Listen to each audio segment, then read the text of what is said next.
Hello కానమోకు కథావచనం మోహనవచనం పరిజ్ఞాన హితభాండం నిత్య చదువరి శ్రోతలకు ఆహ్వానం నమస్కారం. చదవదగునెవరు రాసిన తదుపరి చదివిన వెంటనే మరొక పలువురికి వినిపింపబూనినా అది ఏ పరిజ్ఞాన హితభాండమవుపో మహిళ మోహనవచనమై విరాజిల్లు. పరిజ్ఞాన హితభాండం లక్ష్యం ప్రతివారీ సమాచార హక్కు, తెలుసుకునే హక్కు కూడా జీవించే హక్కుతో సమానం. ఆస్ఫూర్తితోనే ఇప్పుడు కానమోకు కథావచనం మోహనవచనం సమకాలీన కథా సందేశం ఈ శీర్షికన కొమ్మెర వెంకట సుబ్బయ్య విరచిత కథ చేజారిన క్షణం అనే దాన్ని ఇప్పుడు మన కానమోకు కథావచన శ్రోతలకు మీ కానమోకు స్వరంలో ఇప్పుడు వినిపిస్తాను, వినండి. సమకాలీన కథా సందేశం శీర్షికన ఇక వినండి. కథలోకి ప్రవేశిద్దాం. చేజారిన క్షణం. గుంతకల్ గుంతకల్ గుంతకల్, రావాలమ్మా రావాలి, బస్సు కదులుతుంది, రావాలి రావాలి, బస్సు కదులుతుంది.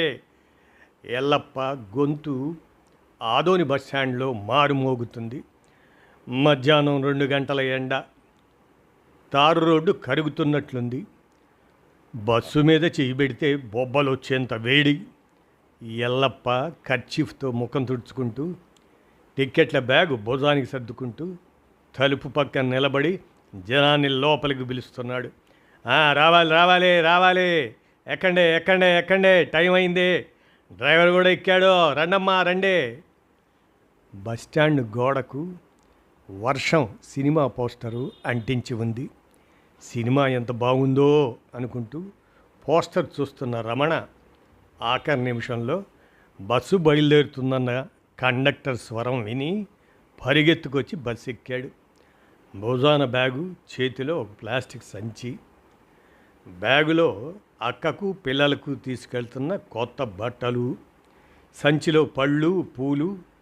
ఇక సీట్లో కూర్చునేసరికి ఒళ్ళంతా చెమట. కిటికీ పక్క సీటు దొరికింది, కాస్త గాలి తగులుతుంది. ఎల్లప్ప టిక్కెట్లు ఇస్తూ వచ్చాడు. ఏడికయ్యా? లక్ష్మీపురం.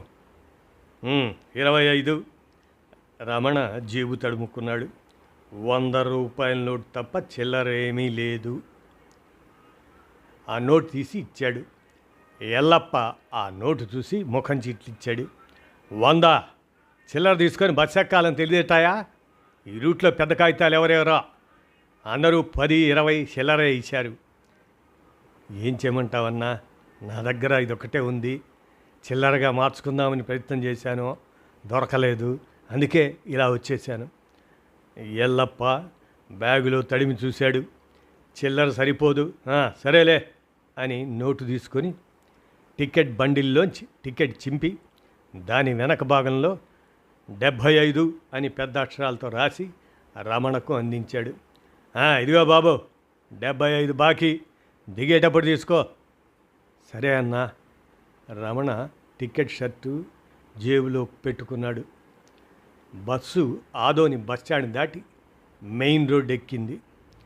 గాలి వేడిగా తగులుతుంది. కిటికీలోంచి ఎండ ముఖం మీద పడుతుంటే రమణ జేబు రుమాలు అడ్డం పెట్టుకుంటున్నాడు. అక్కను చూసి చాలా రోజులైంది. ఆమె వండే భోజనం రుచి గుర్తొచ్చింది. పిల్లలు అర్జున్, కావ్య ఎంత ముద్దుగా ఉంటారో. ఈ ఆలోచనలో మెల్లగా కళ్ళు మూతలు పడ్డాయి. ఎల్లప్ప టికెట్లు ఇస్తూ ముందుకు సాగాడు. ఒక్కొక్కరి దగ్గర డబ్బు తీసుకుంటూ, చిల్లరిస్తూ, సీట్లు సర్దుతూ, తగాదాలు తీరుస్తూ తిరుగుతున్నాడు. 20 ఏళ్ల సర్వీసులో ఈ రొటీను వంటబట్టిపోయింది. ఈ ఆదోని గుంతకల్ రూటు అతనికి కొట్టిన పిండి. ఏ మలుపులో ఏ గతుకుందో, ఏ ఊళ్ళో ఎవరెక్కుతారో అన్నీ తెలుసు. ఒక ఊళ్ళో ముసలాం ఎక్కింది. ఒంటి చేత్తో కర్ర పట్టుకొని ఇంకో చేత్తో భారంగా ఒక మూట లాక్కొస్తుంది. మెట్లెక్కలేక అవస్థపడుతుంది. ఓయ్ ముసలమ్మ, తొందరగా ఎక్కువ, బస్సు ఆగదు, ఎవరి కోసమా? ఎవరు? వెనక నుండి గదమాయించారు ఆ ముసలమ్మని. ఎల్లప్ప దిగి ఆమె మూట అందుకున్నాడు. ఇటు ఇయ్యవ్వా, నేను బస్సులో పెడతా, నువ్వు మెట్లెక్కు, నా చేయి పట్టుకో. అట్లా ఆమెను పట్టుకొని ఎక్కించి ముందు సీట్లో కూర్చోబెట్టి మూట కింద సర్దాడు.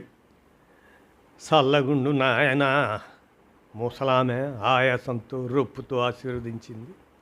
కొంత దూరం పోయాక మరో స్టాప్లో ఇంకో ఆమె ఎక్కింది. ఒళ్ళో పసిపిల్ల గొక్కబెట్టి ఏడుస్తుంది. ఆ ఏడుపు బస్సంతా వినిపిస్తుంది. ఎవరిదే పిల్ల, ఆ ఏడు పాపియ్యే, చెవులు దిమ్మెత్తుతున్నాయే అని వెనక సీట్లోంచి ఒక ఆయన అరిశాడు. ఆ తల్లి కంగారు పడుతుంది. ఒళ్ళో పిల్ల, చేతిలో సంచులు, సీటు దొరకట్లేదు. ముందు వరుసలో ఆడవాళ్ళకి కేటాయించిన సీట్లో ఒక కుర్రాడు కూర్చొని ఉన్నాడు. బాబు, ఆ సీటు ఆడవాళ్ళకి రిజర్వ్ చేసిన సీటు, దయచేసి లేచి వెనక్కి కూర్చో. ఎల్లప్ప గట్టిగానే కానీ మర్యాదగా చెప్పాడు. కుర్రాడు కదలలేదు. ఖాళీగా ఉంటే కూర్చున్నా ఏంటి? రూల్ ప్రకారం ఆ సీటు ఆడవాళ్ళకే, నేను రెండోసారి చెప్పంలే. ఎల్లప్ప గొంతులో అధికారం ఉంది. కుర్రాడు విసుక్కుంటూ లేచాడు. ఎల్లప్ప ఆ తల్లిని అక్కడ కూర్చోబెట్టాడు.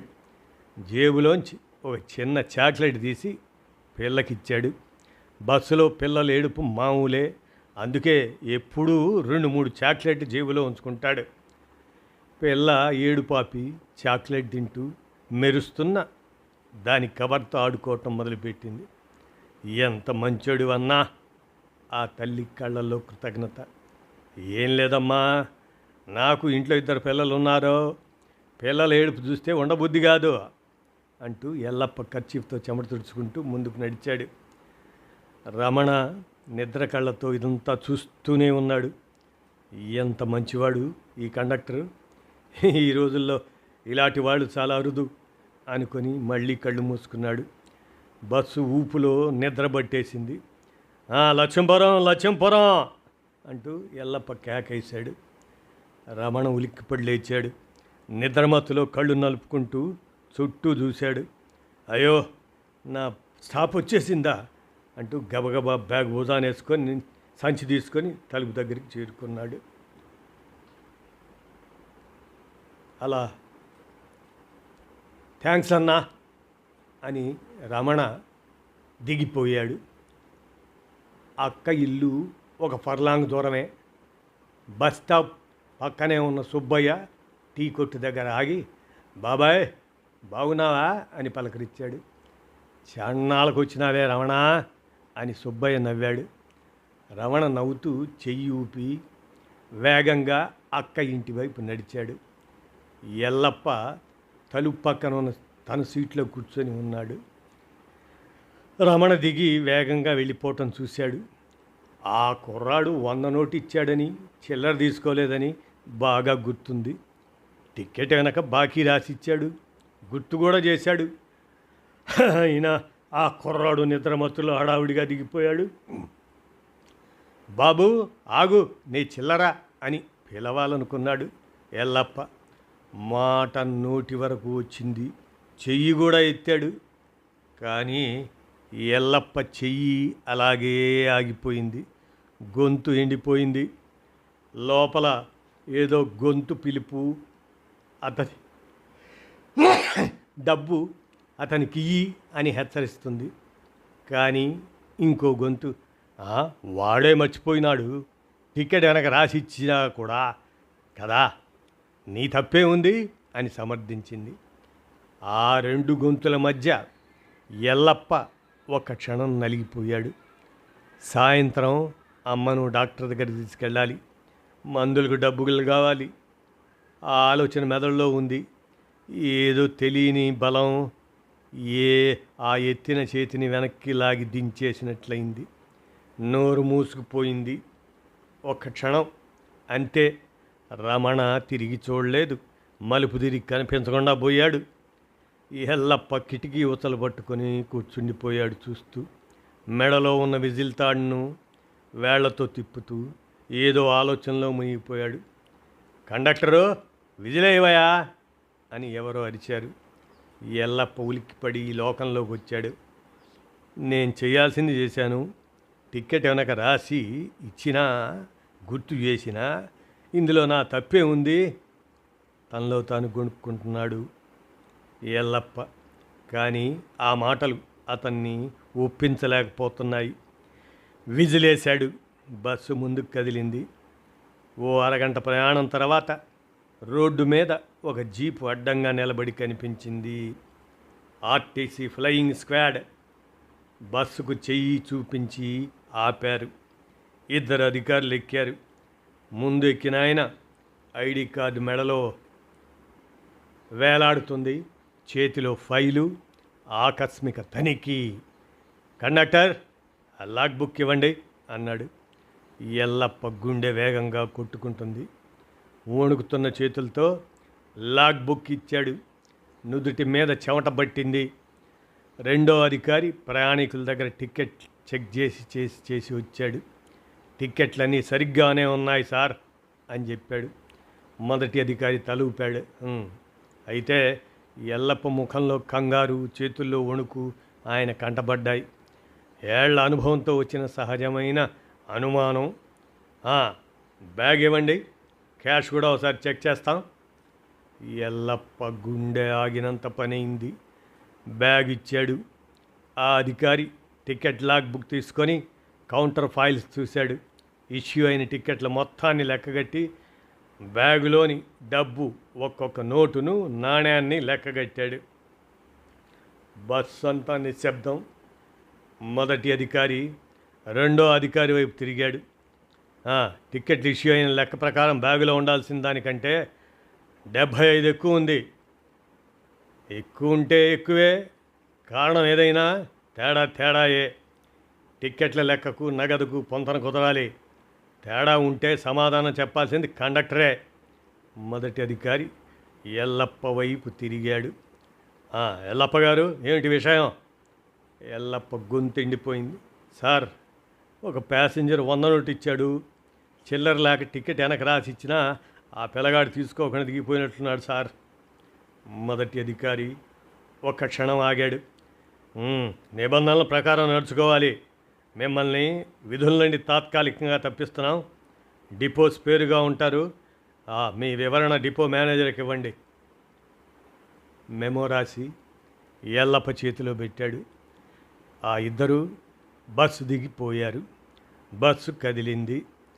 ఎల్లప్ప తన సీట్లో కూలబడిపోయాడు. చేతిలో ఆ మెమో. అక్షరాలు కనిపిస్తున్నాయి కానీ చదవలేకపోతున్నాడు. డ్రైవరు ఒకసారి ఎల్లప్ప వైపు చూశాడు. ఏమీ అనలేదు.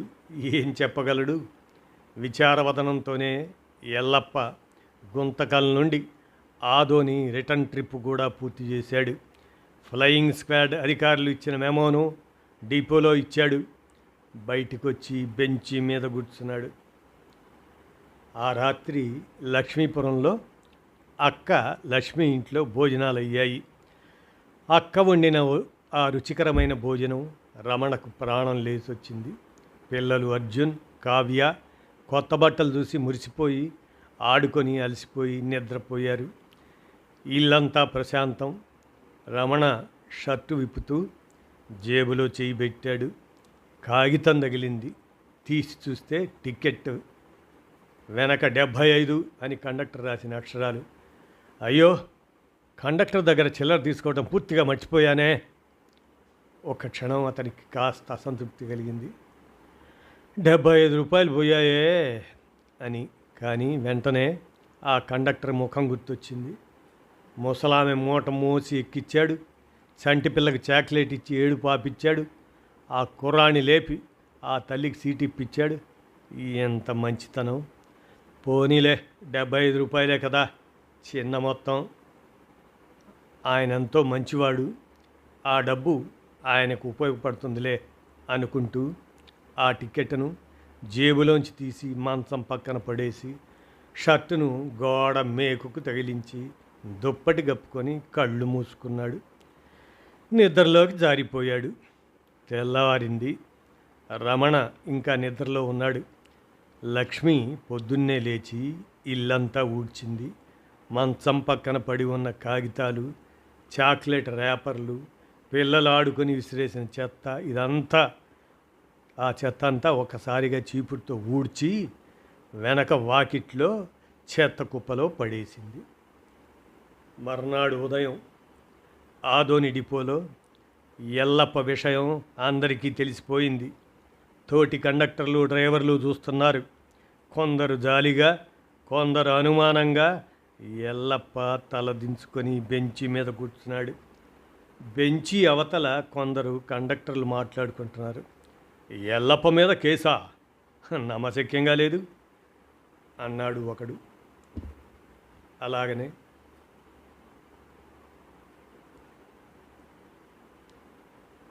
ఏదో పొరపాటు జరిగి ఉంటుంది అన్నాడు మరో కండక్టర్. పొరపాటు కాదు, ఇది సీరియస్.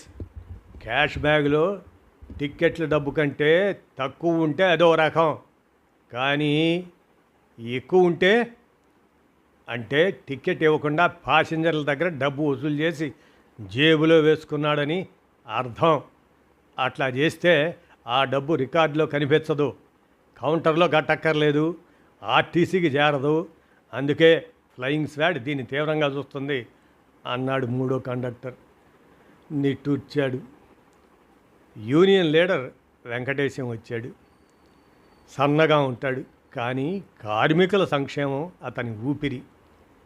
ఈ డిపోలో అతని మాట అంటే అందరికీ గురి. ఏం ఎల్లప్ప, ఏం జరిగింది? నీ మీద అందరికీ ఎంతో నమ్మకం ఉండాదే, ఇట్లా జరిగిందేంటి అంటూ ఎదురుగా కూర్చున్నాడు వెంకటేష్. ఎల్లప్ప తల ఎత్తలేదు. అన్నా, ఒక ప్యాసింజర్ 100 నోటు ఇచ్చాడు.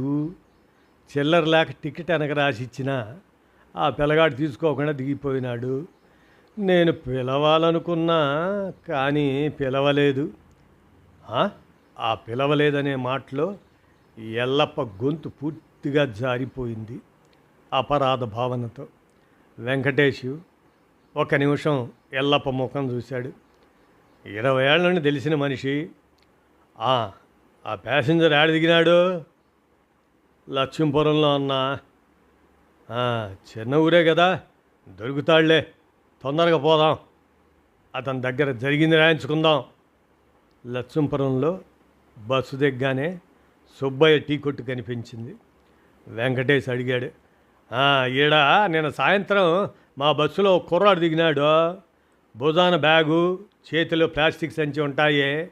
అతను ఎవరింటికి వచ్చినాడో తెలిసినా? ఆ టీ కొట్టు సుబ్బయ్య నవ్వాడు. తెలుసు, ఆ పిల్లగాడు లక్ష్మమ్మ తమ్ముడు. అప్పుడప్పుడు సెలవులకు వస్తుంటాడు. లక్ష్మమ్మ ఇల్లు ఆడనే, ఆ సందు చివరిలో అనేసరికి లక్ష్మమ్మ ఇంటి ముందు నిలబడ్డారు. రమణ బయటికి వచ్చాడు. ఎల్లప్పని చూసి ఒక క్షణం ఆశ్చర్యపోయాడు. అన్నా, నువ్వా? ఆ బస్ కండక్టర్వి కదా అంటూ ముఖంలో సంతోషం తలుక్కుమంది. నా 75 రూపాయలు తిరిగి ఇవ్వడానికి దూరం వచ్చావా? ఎంత మంచితనం నీది అన్నాడు రమణ. వెంకటేషు క్లుప్తంగా జరిగిన విషయం చెప్పాడు. చిల్లర తీసుకోకుండా దిగిపోయిన విషయం, తనిఖీలో పట్టుబడిన విషయం, ఎల్లప్ప విధుల నుండి తప్పించబడిన విషయం. ఇవన్నీ విన్న రమణ ముఖంలో సంతోషం చెరిగిపోయింది. నమ్మలేనితనం, బాధ, ఆందోళన ఒకదాని తర్వాత ఒకటి అతని ముఖం మీద నీడల్లా పాకాయి. ఆ 75 రూపాయలు ఆయనకు చిన్న సాయం అనుకున్నాడు, కానీ అదే మొత్తం ఆయన 20 ఏళ్ల ఉద్యోగాన్ని ప్రమాదంలో పడేసిందని తెలిసి మనస్సు భారమైపోయింది. అన్నా, నా మతిమరుపు వల్ల నీకు ఇంత ఇబ్బంది వచ్చిందా అంటూ రమణ ఆశ్చర్యంతో అడిగాడు. ఎల్లప్ప తలదించుకున్నాడు, ఏమీ మాట్లాడలేదు. ఇక వెంకటేష్ అన్నాడు, బాబు, నువ్వు ఒక పని చేయాలయ్యే.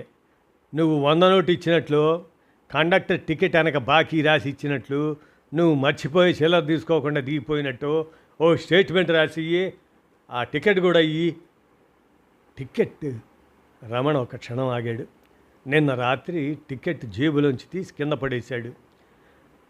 గబగబా లోపలికి వెళ్ళాడు. మంచం పక్కన చూశాడు, ఏమీ లేదు. కింద చూశాడు, ఖాళీ. గుండె దడదళ్ళాడింది. అక్క, నా మంచం పక్కన ఒక బస్ టికెట్ ఉండాల్సింది, ఏమైంది? గొంతులో కంగారు. లక్ష్మి లోపల నుండి వచ్చింది. టికెట్టా?